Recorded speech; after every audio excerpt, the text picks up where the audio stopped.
cordiales, estimada Magíster Jimena, le presento la ejecución de los instrumentos musicales elaborados con material reciclado, ya que tenemos las maracas con botella y también con papel reciclado, que tenemos decorado con Foamix y también pintado con acuarelas.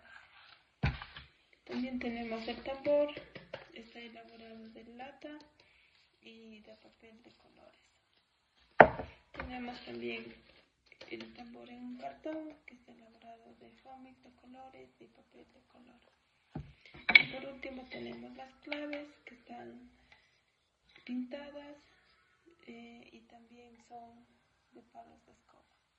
A continuación voy a presentar la música con mis instrumentos.